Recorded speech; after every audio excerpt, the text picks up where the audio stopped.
Hi, listeners. Thank you so much for joining me for another episode from the Lessons from the Playroom podcast.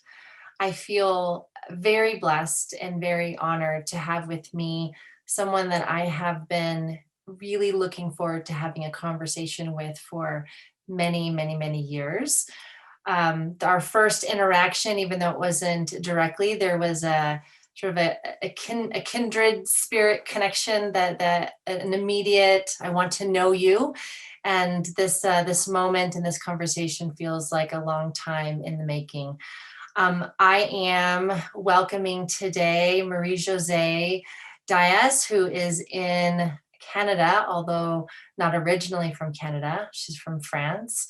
She is a registered clinical counselor, a registered art therapist, a registered play therapy supervisor, certified play therapist supervisor, and she has created a beautiful playroom, although it's more like a play home, really, a play home on a beautiful piece of property that is called the Center for Expressive Therapy, which is where she works with children and also does her teachings and her trainings. She is a legend, in my opinion, in the field. She has been working with children and families for over 45 years. She's the creator of Holistic Expressive Play Therapy. We're going to be talking about that today. She's a frequent speaker. She's Marie José. You're a blessing to our field. I'm so grateful that you have joined us. Yeah, thank you. I've tried to be a blessing. Let's I shared with you before we got on that I really wanted the listeners to know you a little bit more. You have such a beautiful story, and what I have read and what I have understood about your story has influenced so much of why you do what you do, why you believe what you believe, how you created holistic expressive play therapy, and I would like our listeners to know you a little bit more. So would you take us on a journey from France? Well, I'll take you to a little village in France, Mm-hmm. a small village just a couple of years after the Second World War in Normandy. So you can imagine the situation there. And so I was raised by farmers who had gone through 2 world wars, because my parents would have been the generation of where they were children in the First World War. So I would say I was baked in trauma from one generation to the next. And I was a bit different, a dreamer. And my obsession was that I wanted to touch the sky. So in our yard, we had a big yard on the farm, and I could see where the sky and the hedge would touch the horizon. And I thought that was how I would touch it. And so my mother found me a few times running back and forth, trying to touch. And I was always so disappointed that when I got there it was far away. And yes, so that was kind of, I don't think I've ever stopped longing for that. So, yeah. So I would say that's pretty well, at the source of my life. There's a beautiful story that you have shared about being with your mother one day out in nature and asking her about God Yes. and discovering or hearing something about that there's this thing inside all of us, or it tapped you into some fundamental knowing. Yes. Well, I, a young, being a Catholic country in those days, you had to go to catechism as soon as you were about 6 years old. 5, 6 years old. And so I heard about God having no beginning, no middle, and no end. And I was trying to figure that out as I walked back and forth to school. And so finally, when the summer came, my mother, I would go with her while she was gleaning in the wheat fields after the men had cut the wheat. Then the women picked up the little pieces there.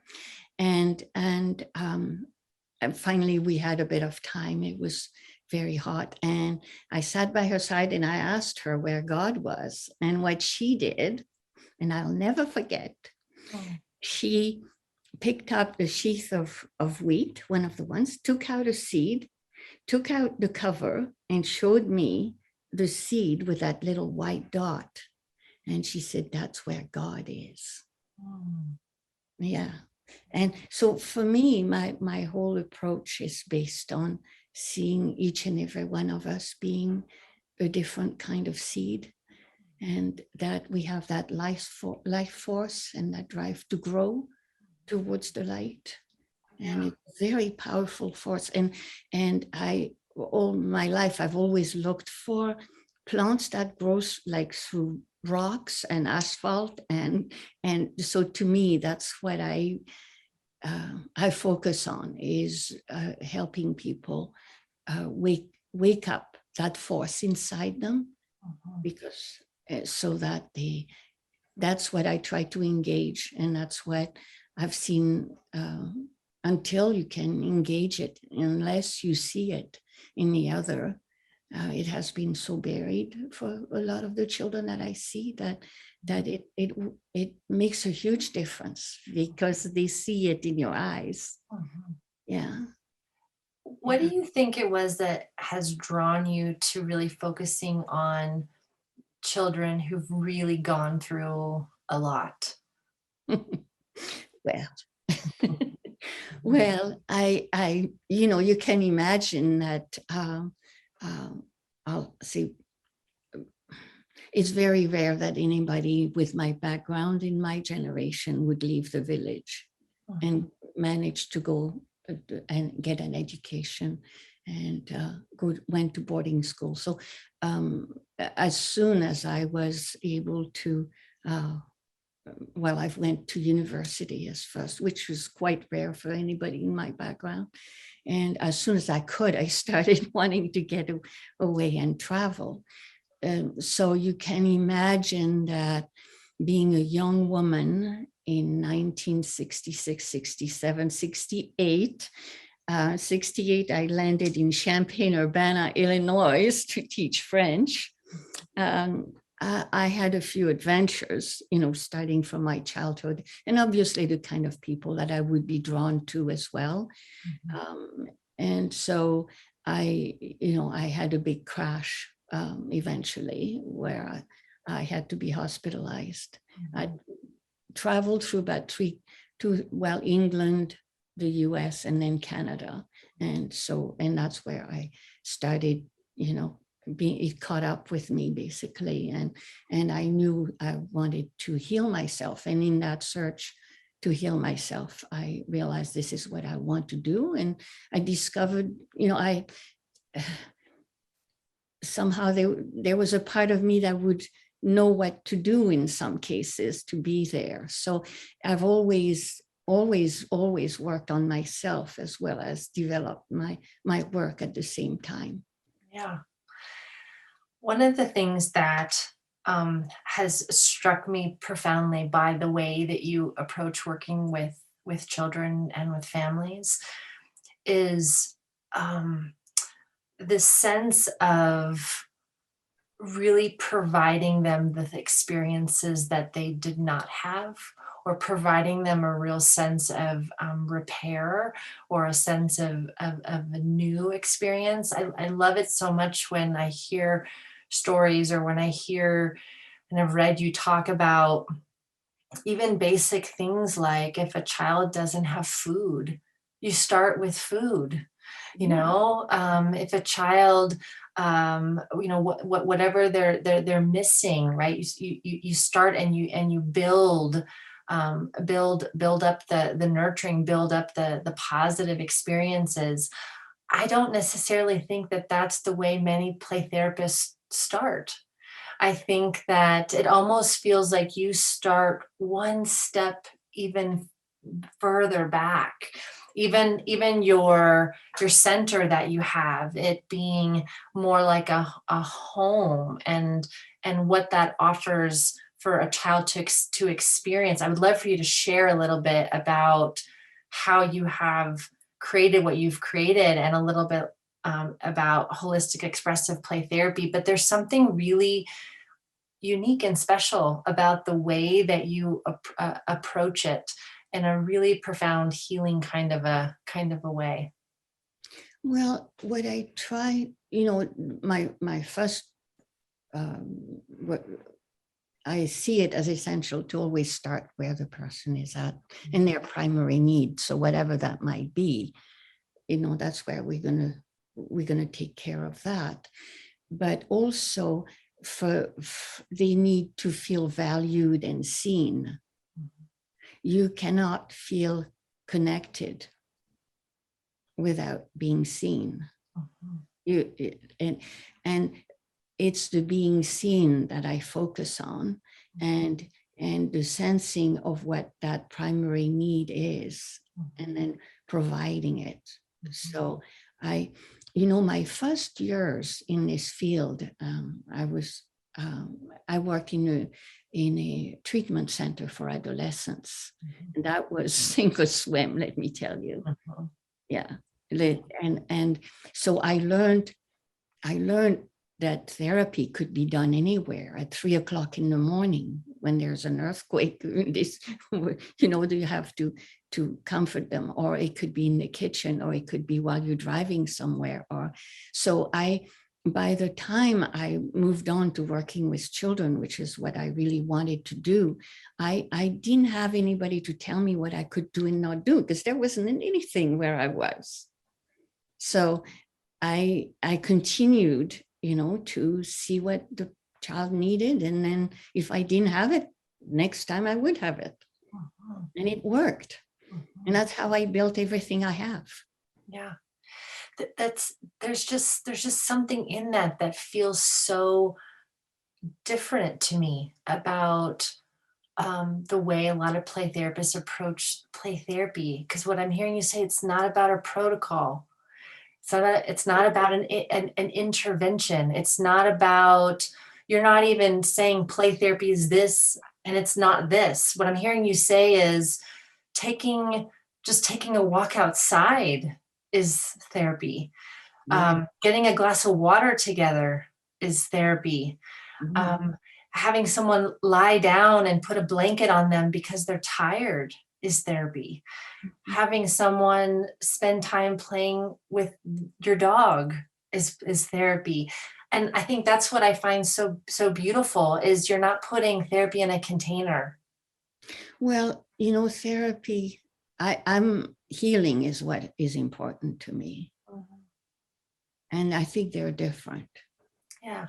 Because what I focus on is, how am I going to help this person connect to who they truly are in their true nature, which is where all the answers are to help them heal themselves. Yeah. So I need to make them feel safe physically, emotionally, cognitively, depending on the age, and spiritually, which I mean by seeing them and their value and their true nature. So it's kind of layers and layers of safety that you create to hold them, so that they can relax enough to connect with who they are. And it comes to them. It's just amazing. And just, and I have never stopped doing the work, by the way. I still have a full practice. And I don't able to see as many people as I used to, or as many days, but I can't imagine not doing it. But one of the best sessions I had last week was pouring rain, and this girl has selective mutism and has gone through horrors. We went and played in the puddles, and and with gumboots, and it was one of the best sessions she'd ever had. And the connection, the next session, she came and she wanted to draw, right, and stay inside, and was able to get to the other parts because she'd experienced something before. And of course now they're saying that nature is essential, and then animals and expressive therapies. I was a bit of a strange bird back in the early 80s, let me tell you.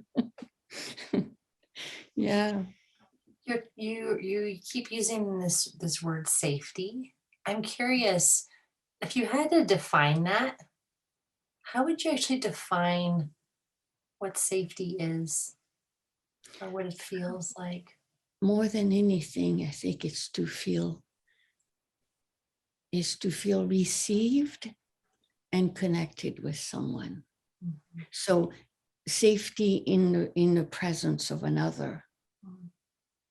Because safety alone with your companion in a cabin and you feel safe is very different when a person has gone through complex trauma and so on, because people is where the trauma is, right? So you have to feel safe in the presence of another human being. And it's safe with somebody who's going to guide you to connect with yourself and recognize that the things I've seen come out of the children, what they've created and so on. It's not just a word for me, innate wisdom. That is, and I've never met anybody that didn't have it. Yeah. Some people are more disconnected from it than others. Yeah. But that safety has to do with feeling held without touch in a way, all surrounded by this gentle warmth, right? And that you can be accepted emotionally, any feelings you have will be accepted and followed and guided through, being able to have them without getting in trouble. Right. That's what and if there's something that you don't understand that you want to know, it's safe to ask any question. And so physically, of course, here no one gets hurt. Emotionally, you can have all the range of feelings, and cognitively, and then in the whole time you're being seen and helped to get closer to who you are, which is very unique. Yes. And so I always see it as a mixture of nature, nurture, and trauma. And how they've come together is as unique as your fingerprints. Very much so. So if I go in there thinking I know how it's going to be, what to do. Yeah. Yeah. Well, and even as you're talking about our own individual blueprint, I'm appreciating, well, there's an assumption I'm making right now, so you can let me know if this assumption is correct or not, but what I'm aware of is you have so many different opportunities and ways that a child can express themselves. So whether it is through the puppets or through the sand or through outdoor areas you've created or different spaces in your playroom, but there's so many, right? There's so many different, or something like the kitchen or something like that. And I'm making the assumption that part of also how you work is that the child chooses, and that the child's own innate wisdom, if we're going to use your beautiful words, guides them, right? Is guiding them towards the experience that they need, not the experience I think that they need, but the experience that they know inside that they need. Is that a correct assumption? Yes, but that takes quite a bit, because some children who are so very disconnected from themselves will need a different kind of holding than Yeah. the child who is right there. So it's always finding that kind of combination of freedom and containment that is going to guide them to that connection and to themselves and where it comes then, right? So it takes a bit, because it's very anxiety provoking for some children to just be purely child-centered and say, you know, you may use these any way you wish. Right? Well, Yeah. yes. Mm-hmm. Yes. Yeah. Especially if they have a trauma attached to attempting to express something or do something and then being scolded or shamed or something. There might even be I don't want to put myself out there because that hasn't gone well in the past. No. Mhm. No, and some of them they spend so much of their time and energy reading you to see how you're going to react and seeing if they should push you a little bit to see how you'll react and to establish safety. I always tell people, you think that you're interviewing children, you've got something coming. We know how to interview you and figure out what kind of a grown-up you're going to be Mhm. and test you. Yeah. And if you have a button somewhere, they will sense it. Yes, they will. Yes, they will. And whoo, you can feel it and coming close. Whoo. Yes, so time for a therapy session. Mhm. Yeah. Marie José, will you talk to us a little bit about how you came up with, or even just the premise of holistic expressive play therapy? Yeah. Well, it's been a long journey. Um, and it always, it started for me with thinking about healing and how healing came about. And I thought of it so often using the metaphor of a wound of some kind. So some people have more pus and infection than others, you know. So I was always looking for safe ways, and that would take into account physical, emotional, cognitive, spiritual together, safe ways of kind of expressing and transforming this pus, Mhm. right? Mhm. So that whatever was there and that needed healing could go. So that's what I call the healing from the inside out. Mhm. And then in order to, after, you kind of let the pus out, you clean it up through the expressive therapies. And the whole range of expressive therapies, oops, sorry, No and they each worries. need to do something different. Here we go. There you go. Where I always ask my students to not have their phone. I think that will teach. So there's the inside out through the expressive therapy, and then outside in. Then I was thinking, then I used more natural materials and the multisensory of nature and natural materials to put like ointment on it. Right? And so throughout the expression and transformation, there would always be expressing, soothing, expressing, soothings for one little bit of inside out, 3 times the outside in, the milieu, the ointment. Yeah. Now, so I would say from the beginning, the first component was the healing from the inside out through the expressive therapy and the outside in through the milieu. But then you can have all the milieu expressive therapies in the world. The most important one, of course, is the relationship, especially with attachment issues. How are you going to do that without using, doing that? And then I would say that once, you have a session with a beginning, a middle, and an end where there's ointment on it, and we end with a little ritual, a closing ritual, so that they look forward to closing their session. And then you give them back. But if the person who takes them back rips it off and pokes it, then, it's very hard to go anywhere. So that's why then I work with the family and caregiver as much as I can, because in some cases, that's not going to be possible. So that was kind of what I came to. And I guess I should say how I came to it was after working in a treatment center. I was asked to run a day program for adolescents who were on the street at night, and they would be with me during the day, half asleep, and trying to engage them and do stuff with them. And then realizing, I don't want to wait till they're adolescents. You guys are going to let me see the children. So they sent me the children who were in therapeutic foster home nobody was seeing, and they responded really well.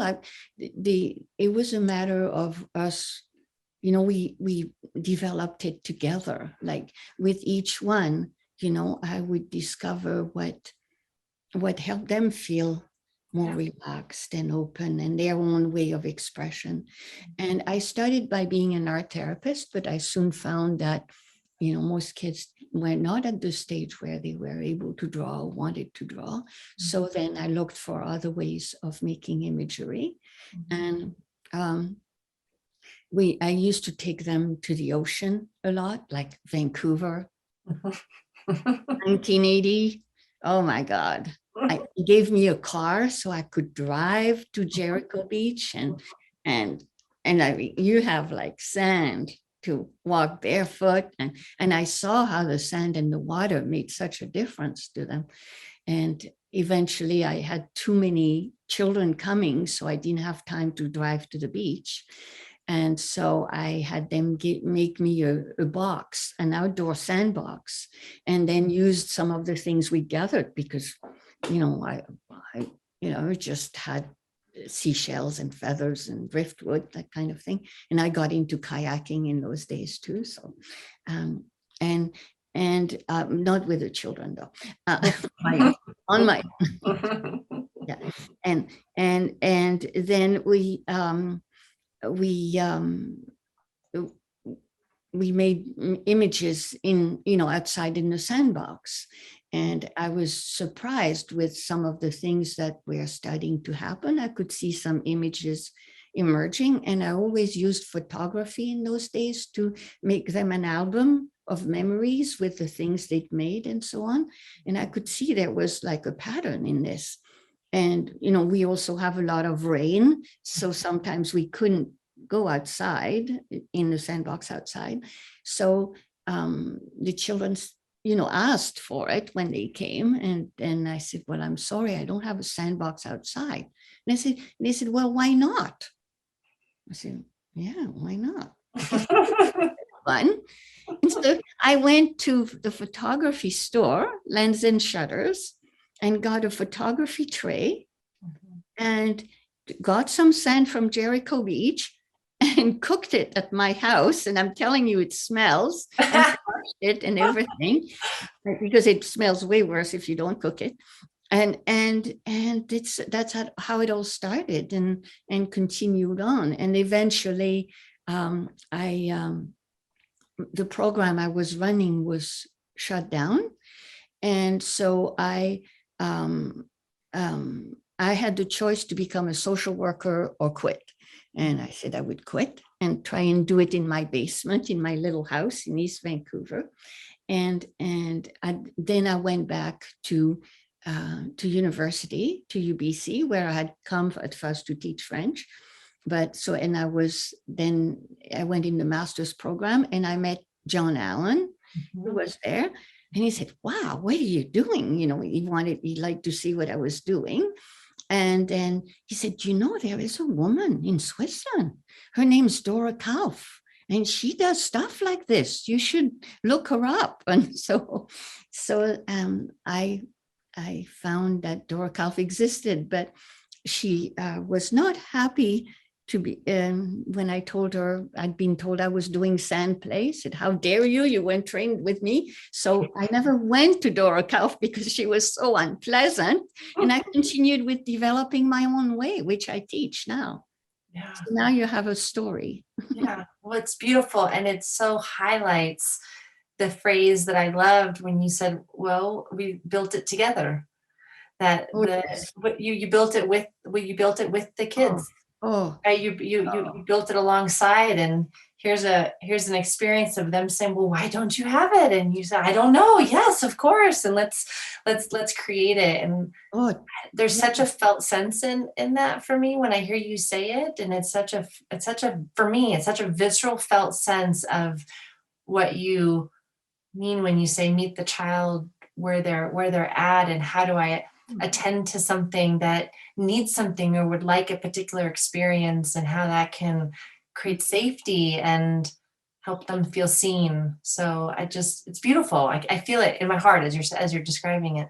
Oh, I'm Yeah. glad. But Yeah. I'm so grateful to the children, and I definitely wouldn't be sitting here with you if it wasn't for them, and it's continued to be like that. And from then on, everything that I've developed has continued to be between the people who came to me, and everything I knew didn't help them. So I had to stretch, right? And together we discovered something that worked, and then I would add it. And that's kind of how it Yeah. went. Yeah. When you think of play therapy today, or play therapists in training today, I mean, we've got listeners right now from all over the world, some that are just beginning, some that have been doing it for a while. Is there a wish you hold, or a message that you would like to offer the play therapy community? Well, number one, I'm very grateful for them wanting to help children.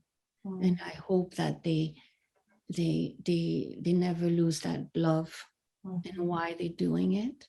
I mhm, think as long as they can maintain that, and their humility is very important, I think, because the the more I spent, time in the inner world, it is very, it seems simple, but it's very complex, and there's a lot, and it's rich, and there's always more to discover, and we know very little. mhm. So I would say that would be important, and your own light, because without that, if it, they walk in that room, if you're not connected and shining it, and you learn, some need it stronger than others, right? You have, but then nothing else is going to happen. And I would say, I would encourage every play therapist to discover their own innate wisdom and make sure that whatever they take into that playroom, Yeah. they've digested and made their own. Because I've seen the harm in imitations. I've seen sometimes people who've gone to so many workshops and they have so much information, but you see the poor child trying to kind of being mixed up from one way of being to the other. So I always encourage people to find their own true theoretical background, like how do they see themselves and human beings and healing and what it is that they do. That meaning is essential. And it's, yeah, it's been challenging lately for sure. Yeah. I'm grateful I came at a time I did, because it has become so cognitive in some ways Mhm. that I don't have, like that's where I still have some learning kinds of things. Why I don't write, because some of the little scars left on my brain, I think that I haven't been able to clear totally. So it was a good, to trust I came at the right time, and I I think each person brings something. You have, I love the little bit that I hear, because it's like, wow, she's saying the same thing with like with a different language. This is wonderful. And the world now needs the more scientific words, because like without that, people wouldn't feel cognitively safe. And that's what you're doing. You help them feel cognitively safe with what they're doing. But I think we're talking about the same thing. Yeah. Yeah. Yeah. One of my beliefs that I have often have held is that when when a child looks into your eyes, they're searching for the twinkle. Yeah. And that's my way of saying, do you know yourself? Because that's my belief, when we are connected with our own sense of self and our own innate wisdom, there's a natural twinkle, right? There's a natural I don't know, there's something that's there's a little bit more of a connection, or a lot more of a connection. And I believe kids know that, and they see it, and they pick up on it. So I love what you're saying, and I love the mirror that's happening in our conversation. And I just love, I know I've said this so many times in this conversation, I love, profoundly love and appreciate this piece. I said at the beginning, it's like where you're working is, so many play therapists want to jump right in. And what I hear you saying is, no, no, no, no, no, no, no. Hold on. There's a step before that. Mm-hmm. Right? There's a step before that. And the step is about real deep attunement and real deep connection and real deep seeing and I just thank you for that reminder, because I think our field sometimes is going too quickly and jumping in too fast to solve the problem or change the symptom, or meet the goal, and there's just this whole step right before all of that. Yeah, because what there's a focus on pathology and what we need to fix, and that that we get. I mean, that the pressure is on to do that, and fast, cheap and fast and quick, right? That's increased. I've seen the change happen very much so, and I've seen it do harm, and I've seen really good people being burnt out.